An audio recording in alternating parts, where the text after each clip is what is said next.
Viancy, bakit bigla na lamang umiyak? Hello everyone! Welcome back again to my channel. So mga kasukay, mga kalingap, sa mapagpalang araw na muli sa ating lahat. So for today's vlog, grabe. Viancy na paiyak at Kalingap Edo na bisto. No? Mga kasukay, mga kalingap, pag-uusapan po natin sa video na ito. Pero bago natin simulan yan, huwag niyo pong kakalimutang mag-subscribe. Val Santos Matubang, Kalingap Rob, Ate Edna Vlogs, at ang inyong lingkod, Gandang Emmy. Sa mga hindi pa po nakapag-subscribe, please subscribe and please hit the notification bell para lagi po kayong updated sa aking mga ina-upload na mga reaction video. So eto, panoorin po natin ang video na ito. Baka mabinat ka niya. Di ba may lagnat ka nung nakaraan? Wala na po. Wala na? Siya nga po pala, thank you dun sa binili niyong gamot. Wala yun. Maliit na bagay lang yun para maging okay ka. Teka lang.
Sige na po. So, ayun nga, mga kasukay, mga kalingap. Grabe, no? Sobrang nakakakilig. Tama yung sinabi ni Kalingap Rob.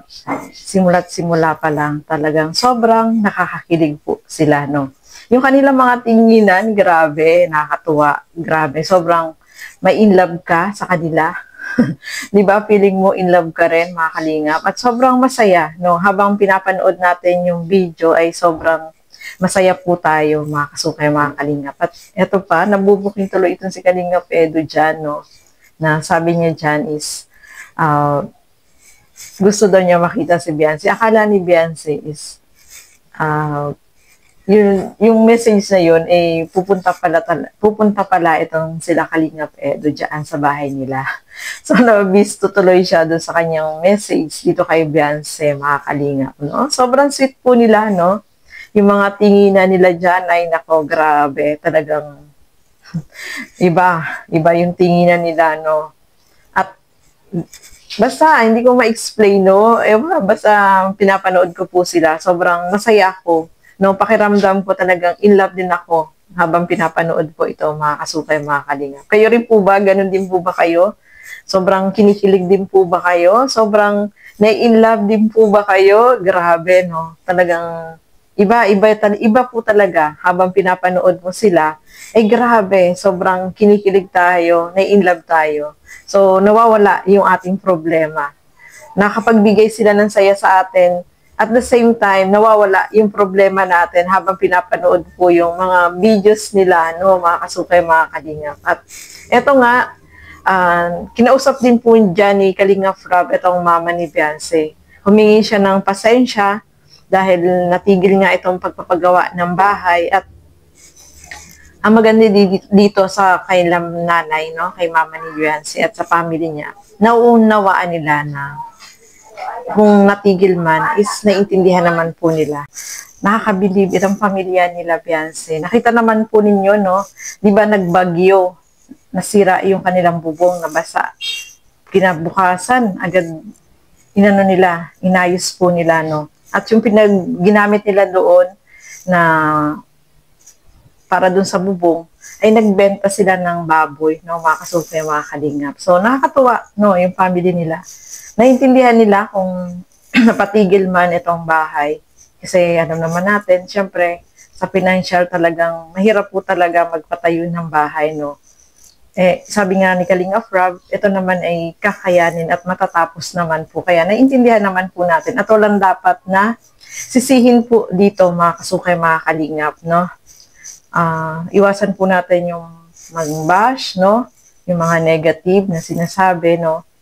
Unawain natin at palawakin natin yung mga pangunawa po natin kung bakit natigil itong pabahay kila Beyonce, no? 2 weeks lang naman po, mga kalingap, no?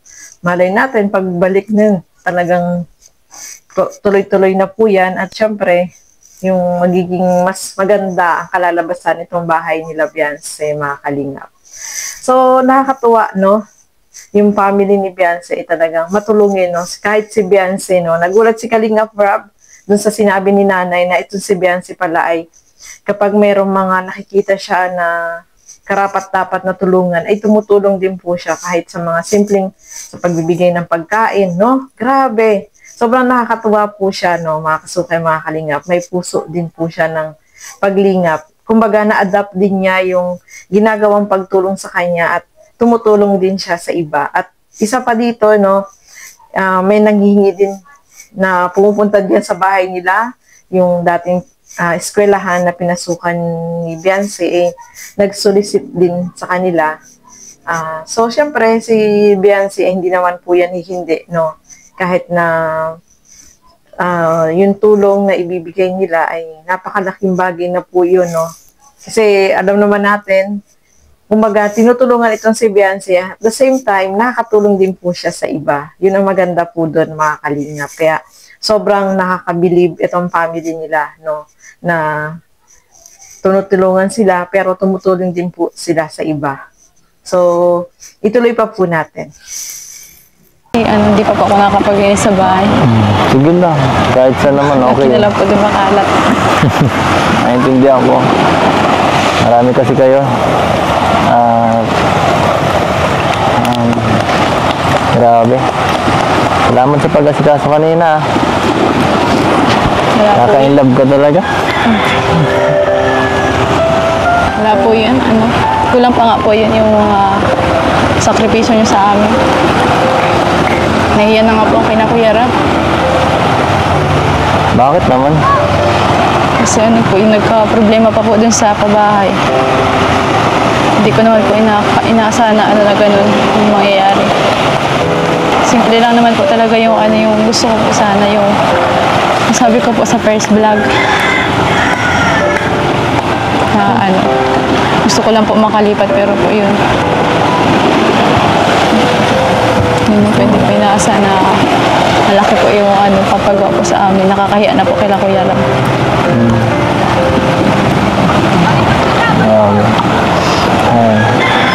Okay lang yan. Okay lang. Huwag ka mag-alala. Kahit man nagtigil ngayon. Sigurado gagawin ni Kalinga Prab ng paraan para magawa yung bahay. Siyempre nangako naman siya. Alam ko naman si Rab. Ay nangako yan, gagawin niya talaga yan. Huwag ka mag-alala. Kahit sa iba na lang po yung ibigay? Ano sa iba? Hindi.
naman ang mga sinabi ni Fiancé. Yung pala ang dahilan, kaya parang umiiyak siya Sa kanina. lahat. Ayan no, Fiancé, sabi nga ni Edu, magiging okay din ang lahat. So, yun mga kasukay, mga kalingap, no? Naiyak po dyan si Beyonce. Siyempre, siguro maraming nababasa na hindi maganda na comment, no? At nandiyan naman si Kalingap Edu na pinapalakas siyempre yung kanyang loob. Sabi nga ni Kalingap Edu, yung pangako naman ni Kalingap Rob is tutuparin niya yun, tatapusin niya yung pabahay dito sa kay Beyonce. At siyempre, naintindihan din natin si Beyonce. Siguro, nahihiya din siya dito kay Kalingap Rob. At yun nga, sabi nga niya, yung hiniling nila na maliit na bahay, yung tama lang sa kanila, pero yung ibinigay naman sa kanila ay sobrang malaki at pag natapos yan, for sure, napakaganda niyan, mga kalingap, no? So, nandyan si Kalingap Edu para i-comfort itong si Beyonce, mga kalingap. So, naiintindihan natin at kung bakit pinatigil yung pabahay dito kay Beyonce at wala naman po dapat nasisihin, hindi dapat sisihin si Beyonce, bakit pinatigil, no? Bakit malaki yung bahay? Wala naman pong kasalanan si Beyonce at naintindihan natin si Kalingap Rob, no? Mga kasukay, mga kalingap.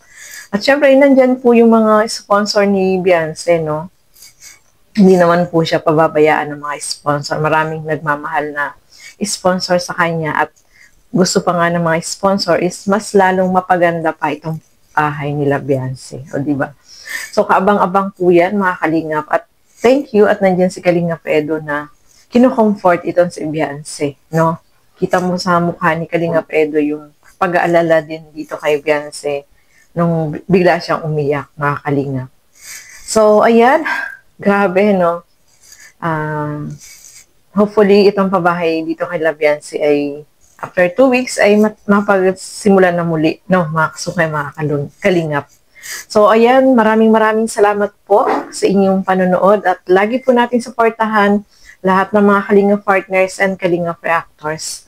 At syempre, support po natin Bal Santos Matubang, Kalingap Rob at Edna Vlogs. At ang inyong lingkod, Gandang Emmy, sa mga hindi pa po nakapag-subscribe, please subscribe and please hit the notification bell para lagi po kayong updated sa aking mga ina-upload na mga reaction videos. So hanggang dito na lamang po muna. Keep safe everyone. Thank you for watching. Mabuhay po tayong lahat. Bye-bye!